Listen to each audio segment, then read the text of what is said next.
Hello hi welcome to my channel dear friends.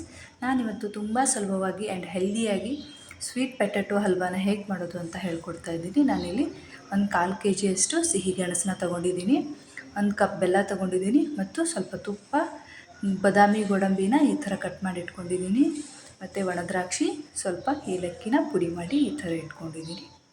ಹೇಗೆ ಮಾಡೋದು ಅಂತ ನೋಡ್ಕೊಳ್ಳೋಣ ಬನ್ನಿ. ನಾನಿಲ್ಲಿ ತೊಗೊಂಡಂತಹ ಸಿಹಿಗೆಣಸು ಏನಿದೆಯಲ್ಲ ಅದೆಲ್ಲದರ ಮೇಲಿರೋ ಸಿಪ್ಪೆನ ನೀಟಾಗಿ ತೆಗಿತಾ ಇದ್ದೀನಿ. ನೋಡ್ತಾ ಇರ್ಬೋದು, ಈ ಥರ ಎಲ್ಲ ಗೆಣಸಿನ ಸಿಪ್ಪೆನ ತೆಗೆದುಕೊಳ್ಬೇಕು. ನಾನಿಲ್ಲೊಂದು ಕುಕ್ಕರ್ಗೆ ಸ್ವಲ್ಪ ನೀರನ್ನು ಹಾಕಿ ತೆಗೆದುಕೊಂಡಿರುವಂತಹ ಸಿಹಿಗೆಣಸನ್ನು ಸೇರಿಸಿ 3-4 ನಿಮಿಷ ಬೇಯಿಸ್ಕೊಳ್ತಾ ಇದ್ದೀನಿ. ಒಂದು 3 ವಿಸಿಲ್ ಬಂದರೆ ಸಾಕು. ಇಲ್ಲೊಂದು ಫ್ರೈಯಿಂಗ್ ಪ್ಯಾನ್ಗೆ ಸ್ವಲ್ಪ ತುಪ್ಪನ ಸೇರಿಸ್ತಾ ಇದ್ದೀನಿ. ನೋಡ್ತಾ ಇರ್ಬೋದು, ನಾನು ಇಲ್ಲಿ ತುಪ್ಪನ ಹಾಕ್ಕೊಂಡಿದ್ದೀನಿ. ಅದಕ್ಕೆ ಎಲ್ಲ ಕಟ್ ಮಾಡಿ ಇಟ್ಕೊಂಡಿರುವಂತಹ ಬಾದಾಮಿ ಗೋಡಂಬಿನ ನಾನೇನು ಮಾಡಿದ್ದೆ ಅಂದರೆ, ಬಾದಾಮಿ ಗೋಡಂಬಿನ ಒಂದು ಅರ್ಧ ಗಂಟೆ ನೆನೆಸಿಟ್ಟು ಬಾದಾಮಿಯ ಸಿಪ್ಪೆಯನ್ನು ತೆಗೆದು ಬಾದಾಮಿ ಮತ್ತು ಗೋಡಂಬಿನ ಸ್ವಲ್ಪ ಚಿಕ್ಕದಾಗಿ ಕಟ್ ಮಾಡಿ ಇಟ್ಕೊಂಡಿದ್ದೆ. ಈ ಥರ ಮಾಡಿದ್ರೆ ಎಲ್ಲವೂ ನೀಟಾಗಿ ಕಟ್ ಮಾಡ್ಕೊಳ್ಬೋದು ಅನ್ನೋದು ಒಂದೇ ಇಂಟೆನ್ಷನ್. ಸೊ ಹಾಗಾಗಿ ನಾನು ಹಿಂಗೆ ಮಾಡಿದ್ದೆ. ಆಮೇಲೆ ಇದಕ್ಕೆ ನಾನಿವಾಗ ಒಣದ್ರಾಕ್ಷಿನ ಹಾಕಿ ಚೆನ್ನಾಗಿ ಫ್ರೈ ಮಾಡ್ಕೊಳ್ತಾ ಇದ್ದೀನಿ. ಈ ಥರ ಫ್ರೈ ಮಾಡ್ಕೊಳ್ಳೋದ್ರಿಂದ ನಾವು ಹಲ್ವಾನ ತಿನ್ನಬೇಕಾದ್ರೆ ಕ್ರಿಸ್ಪಿಯಾಗಿರೋ ಟೇಸ್ಟ್ ಬರುತ್ತೆ. ಸೊ ಹಾಗಾಗಿ ನಾನು ಈ ಥರ ಮಾಡ್ಕೊಂಡಿದ್ದೀನಿ. ನೋಡ್ತಾ ಇರ್ಬೋದು, ನಾನು ಬೇಯಿಸ್ಕೊಂಡಿರುವಂತಹ ಸಿಹಿಗೆಣಸನ್ನು ಸ್ಮ್ಯಾಶ್ ಮಾಡಿಕೊಂಡು ಈ ಥರ ಎತ್ತಿಟ್ಕೊಂಡಿದ್ದೆ. ಅದಕ್ಕೆ ಇವಾಗ ಫ್ರೈಯಿಂಗ್ ಪ್ಯಾನಲ್ಲಿ ಮಿಕ್ಕಿರೋ ತುಪ್ಪಕ್ಕೆ ನಾನು ಸ್ಮ್ಯಾಶ್ ಮಾಡ್ಕೊಂಡಿರುವಂತಹ ಸ್ವೀಟ್ ಪೊಟ್ಯಾಟೋಸ್ನ ಸೇರಿಸ್ತಾ ಇದ್ದೀನಿ.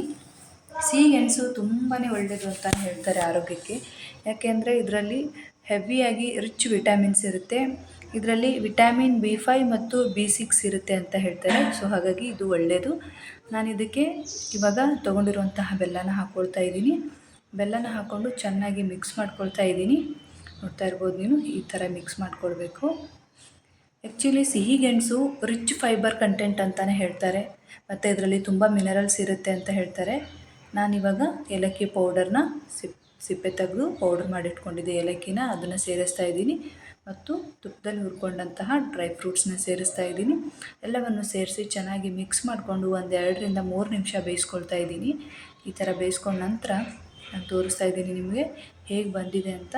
ಈ ಥರ ಬಂದರೆ ಹಲ್ವದ ಟೆಕ್ಸ್ಚರು ಸಖತ್ತಾಗಿದೆ ಅಂತ ಅರ್ಥ. ನಾವು ಮಾಡಿರೋ ಹಲ್ವ ತುಂಬಾ ಚೆನ್ನಾಗಿ ಬಂದಿದೆ.